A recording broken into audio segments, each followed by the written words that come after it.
പച്ചരി വെച്ചിട്ട് വളരെ സിമ്പിളായിട്ട് പെട്ടെന്ന് ഉണ്ടാക്കിയെടുക്കാൻ പറ്റിയ നല്ലൊരു പലഹാരത്തിൻ്റെയാണ് ഇന്നത്തെ റെസിപ്പി. നമ്മുടെ വീട്ടിൽ എപ്പോഴുള്ള കുറഞ്ഞ ഇൻഗ്രീഡിയൻസ് മാത്രം മതിയാവും ഉണ്ടാക്കിയെടുക്കാനായിട്ട്.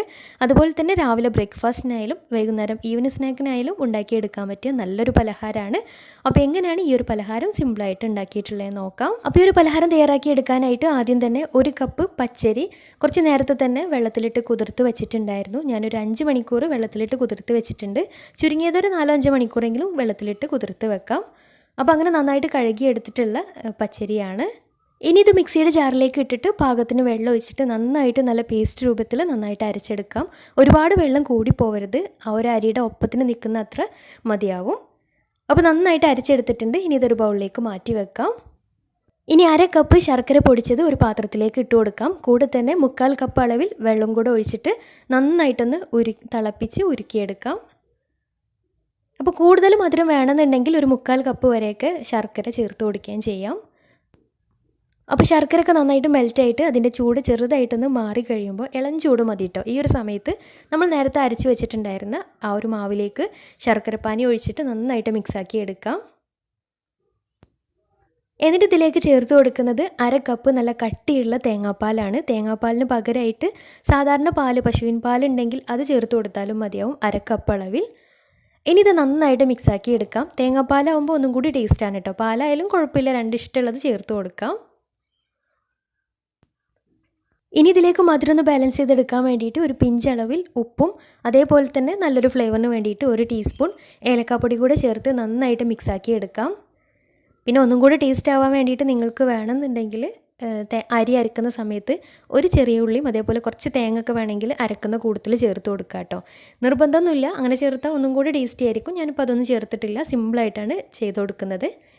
ഇനി ഇതിലേക്ക് മുകൾ ഭാഗം കാണാനൊരു ഭംഗിക്കും ഇടയ്ക്കൊന്ന് കടിക്കാൻ വേണ്ടിയിട്ട് ഞാൻ കുറച്ച് കറുത്ത എള്ള് ചേർത്ത് കൊടുത്തിട്ടുണ്ട്. അതിന് പകരം കരിഞ്ജീരകം ചേർത്ത് കൊടുത്താലും മതിയാവും.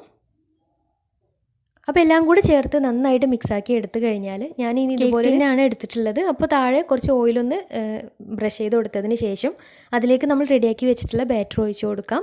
അപ്പോൾ ഇതുപോലത്തെ പാത്രത്തിന് പകരമായിട്ട് സ്റ്റീലിൻ്റെ പ്ലേറ്റൊക്കെ ഉണ്ടെങ്കിൽ അതിലും ചെയ്തെടുക്കാം കേട്ടോ. സ്റ്റീമറിൽ ഇറക്കി വെക്കാൻ പറ്റുന്ന തരത്തിലുള്ള ഏത് പാത്രത്തിലായാലും കുഴപ്പമില്ല. ഇനി സ്റ്റീലിൻ്റെ ബൗളെടുത്താലും കുഴപ്പമൊന്നുമില്ല. ഇനി ഇത് ആവിയിലാണ് വേവിച്ചെടുക്കുന്നത്.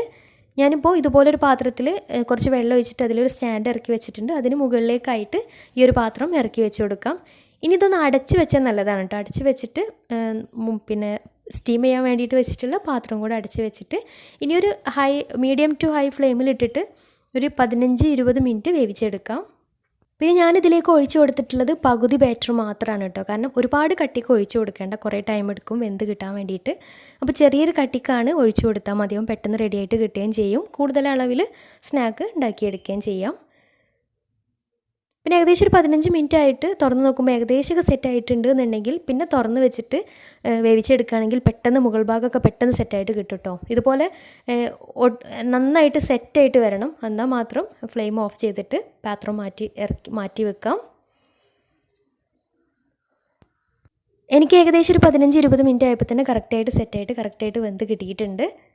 ഇനി സൈഡ് ഭാഗം ജസ്റ്റ് ഇതുപോലെ ഒന്ന് ഇളക്കി കൊടുത്തതിന് ശേഷം പിന്നെ ഈ ഒരു ബൗളിൻ്റെ താഴ്ഭാഗത്ത് കുറച്ച് നല്ല തണുത്ത വെള്ളം, നമ്മൾ സാധാരണ നോർമൽ വാട്ടർ ഒഴിച്ച് കൊടുക്കുകയാണെന്നുണ്ടെങ്കിൽ പെട്ടെന്ന് പിന്നെ ഇത് പാത്രത്തിൽ നിന്ന് വിട്ട് കിട്ടും കേട്ടോ. പെട്ടെന്ന് തന്നെ വിട്ട് കിട്ടും, ഒട്ടി പിടിക്കുകയൊന്നുമില്ല. വളരെ സിമ്പിളായിട്ട് പെട്ടെന്ന് ഉണ്ടാക്കിയെടുക്കാൻ പറ്റിയ നല്ലൊരു പലഹാരമാണ്. നമുക്ക് ഇഷ്ടമുള്ള ഷേപ്പിൽ കട്ട് ചെയ്തിട്ട് സെർവ് ചെയ്യാം. ബ്രേക്ക്ഫാസ്റ്റ് ആയിട്ടും ഈവനിങ് സ്നാക്ക് ആയിട്ടൊക്കെ ഉണ്ടാക്കിയെടുക്കുകയും ചെയ്യാം. പിന്നെ ശർക്കരക്ക് പകരമായിട്ട് പഞ്ചസാര വെച്ചിട്ടും ഇതേ രീതിയിൽ ചെയ്തെടുക്കാറുണ്ട്. നാടൻ പലഹാരമാണ്, തീർച്ചയായിട്ടും ട്രൈ ചെയ്ത് നോക്കുക. ട്രൈ ചെയ്തിട്ട് നിങ്ങളുടെ ഫീഡ്ബാക്ക്സ് താഴെ കമൻറ്റ് ബോക്സിൽ അറിയിക്കാൻ മറക്കരുത്. അപ്പോൾ ഇന്നത്തെ വീഡിയോ ഇഷ്ടമായെന്ന് വിചാരിക്കുന്നു. ഇഷ്ടമെങ്കിൽ ലൈക്ക് ചെയ്യുക, ഫ്രണ്ട്സ് റിലേറ്റീവ്സിനൊക്കെ ഒന്ന് ഷെയർ ചെയ്ത് കൊടുക്കാനും മറക്കരുത്. അപ്പോൾ നല്ല അടിപൊളി വീഡിയോയുമായി വീണ്ടും വരാം. അതുവരെ take care, bye, thank U.